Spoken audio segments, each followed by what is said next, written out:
Okay, so let's now do analysis of variance. So I have three data sets, X, Y, and Z. So let's say they are, for lack of a better word, grades of how many students are there? 1, 2, 3, 4, 5, 6, 7, 8 grades of 8 students with scores from three different graders.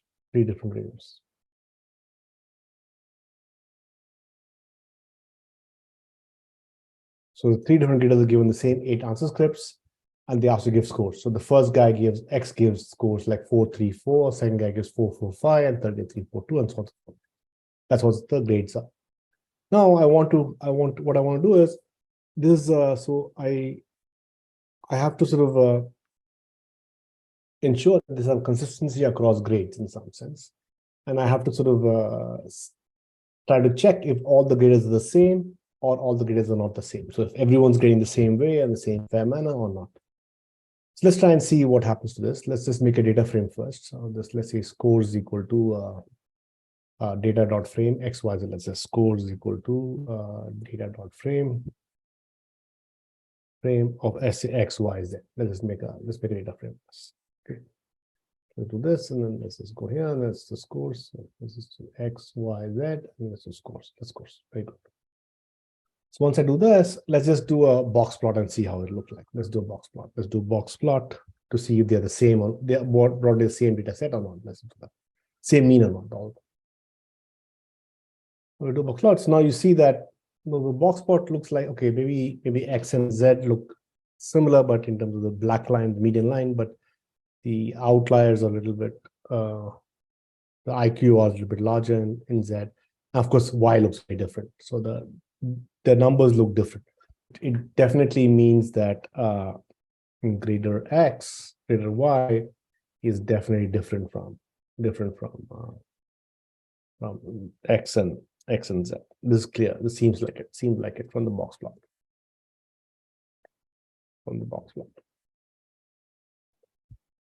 Right. Now, let's try and do an ANOVA to try and see how to sort of do this. Let's try and do the inbuilt function first. I'll come back and do the from scratch after I finish this. So first you have to do is you have to stack the scores. So if you scores, let's say stack it. So now if you do scores, if you just type scores below, let's go below and type scores. The way it's stored is it's stored in three columns. Let's go to scores. It's stored as X, Y, and Z. So to do ANOVA, I have to sort of stack them first. So let's just stack them. So let's do stacked scores. Let's say stacked scores equal to. So the command is I use stack and I put scores. So stack and then I put scores. Right. So what we'll do is the ANOVA command, it won't have a single variable holding the scores and a factor describing the grade of the category. That's what ANOVA wants to do. So let's just check it. Let's just see if it does. Let's just type stack scores to see what it looks like. Stack scores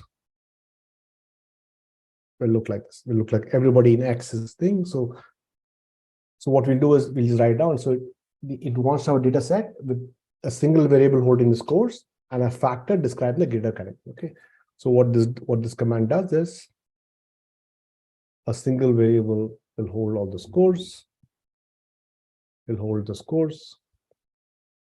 And the second one is a factor variable that describes the grader. That's what this command is doing. This is what ANOVA will like in R, the inbuilt function ANOVA likes in R. And it's called values at IND, independent. Okay. So let's just check that. Let's just check the names of the scores. Let's say names of stacked scores. To do that, it should give you values in IND. Right? So the variables are in the values and the category is in the IND. So let's call it. I mean, the variable is in the values. And category is in IND. Very good. So now we can do a one-way ANOVA test. So the one-way ANOVA test is the one which you say that. So it'll tell you if the null hypothesis is the same or not. We'll just check that. So let's do a one-way dot test. Call a one-way dot test. And then, so what do you do? You take values versus this category that you have, right? And you want the data to be equal to stacked scores that you have already stacked. And you want let's assume the variances of all the things are same. Let's assume that the variance is the same. Let's do that. So we do this, so let's see what it gives you. So it gives you a one-way analysis of means, right? It gives you an F value, and the P value is like 0.34, right? So the P value it means it's quite high, so we accept the null hypothesis. That means are equal. So unfortunately, the P value turns out to be quite high. P value is quite high. So we accept, we don't reject the null hypothesis. The null hypothesis that means are equal. That the means of X, Y, and Z are equal. X, Y, and Z are equal. Very good. So you can also get a more detailed version of the thing. So let's say, what we're doing is, let's say we want to do a more detailed analysis rather than just simple one-way test. Let's say we want to test if so let's say our model is what? Our model is xi, or let's say yij. What our model is, yij was equal to, let's say, what's the model? The model was yij is equal to the one-way classification model was just your fixed mu plus eij, right? So plus mu j plus eij. So let's say we call it mu sub j plus, let's say, E sub ij. This is what I had typically. That's the model we had. And what's the null hypothesis? The null hypothesis would be that we want all the mu j's to be the same, right? So mu sub 1 is equal to, mu sub 1 is equal to mu sub 2 is equal to dot dot dot is equal to mu sub, let's say there are maybe some a p of them, let's say p of them, they are equal. And the alternative is that at least one differs. Let's do that. At least one is equal. One is not equal to the rest. That's all that thing. No, that's complete alternative. And we assume that E sub ij's are all IID normal. IID normals, right? Normal with mean 0 and variance some sigma square. This is what we assume the model test. Very good. So now what we do now is then we can use this ANOVA table to do this, right? It'll do the F test and give you the answer. So what we could do is we first stack it again like before. So let's do the same thing like before. Let's do a data frame is equal to stack. And then we do the same thing like we do to data dot frame of my let's simulate data now. Let's not use the same data before. Let's first simulate it, then we'll stack it. Let's say X, Y, Z. I don't want to use the same data set. Let's say if I want to use error normal sigma squared, so let's say I generate X data, R norm, let's say I generate, let's say maybe let's say 5 points, mean 40 and standard deviation 10. Let's say that's what we do for the first guy. Then let's say the Y again is like 5 points, let's say mean is 60. Let's keep Y as 60, and then and let's say even Z is the same mean, let's say. So this clearly the means are different. Let's say Z equal to 10 norm 5, 60, and 10. That's the data set. I'm going to simulate data. So let's say simulate the data. This is 3 data points I have. Simulate data. Right. Then I come here, then I do this data frame. Let's say I stack them up as X, Y, Z. I prepare the data set. And let's say I do the same way like before, right? So I do the same thing. I do go this way, I did the one way of thing, and then now here I come back and do the test. So I have to do data frame is DF now, not not stacked, so df, and I do the same thing. The variance are anyway the same. We know that, right? That's what done.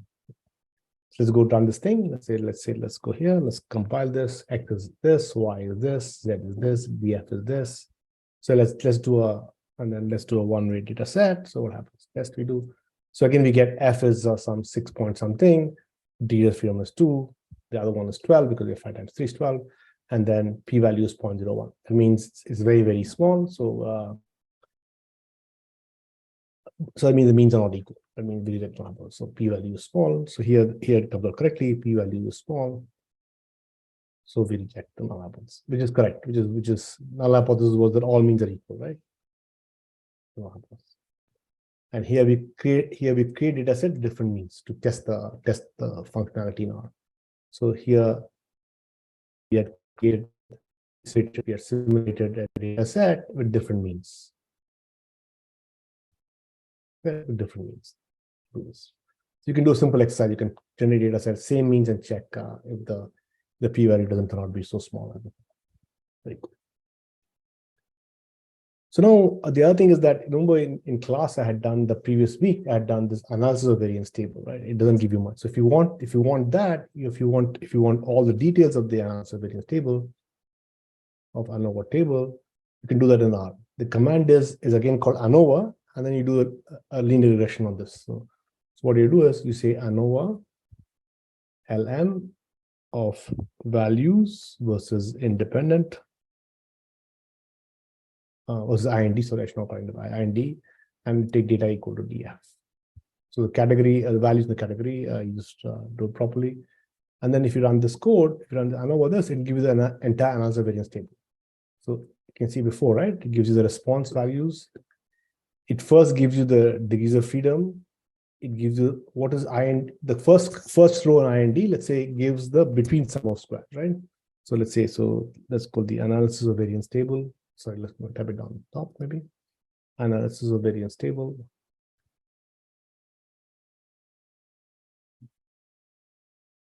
Variance table is given, and what it does is the IND row, what does it do? IND row provides the between sum of squares, the second column, and it has the p is equal to 3 here, right? So p minus 1 is 2. So here p was equal to 3, right? So 3 minus 1 is 2 is correct. So here p was 3. So degree of freedom is, so df is equal to p minus 1 is 2. That's correct. It gives you 2, right? And the next one is just the mean sum of squares is 4. That is this divided by 2, right? So 1237.6 divided by 2. That's correct. Third one gives the f value. So f value is the ratio of the mean sum of squares. The two mean sum of squares is the ratio of these two guys. This 618 by this. It gives you 6 point something. That's correct. And then the p value is just the probability of the best. So it's kind of identical to what given by the one-way. This one-way, this p value is same thing. Same p value is given here also and here also. So, and this in the second column in the second row, let's write that down. So sorry, my goodness. In the residual row, right? So it gives you the residual row. It gives you the other sum of squares, the total sum of squares. Is 12 because because you have a total of 15 minus 3. That's correct. That's 12, and then the within sum of squares is given in the second column. Right? So it gives you the within sum of squares.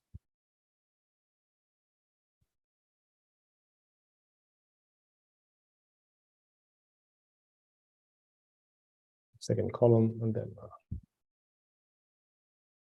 then degree of freedom is just this, and this is just this divided by 12. And the third column, the f statistic is f value is just the ratio of the two mean sum of squares.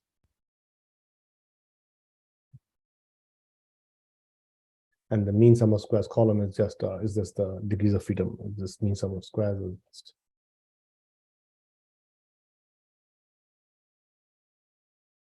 it's just sum of squares per degree of freedom.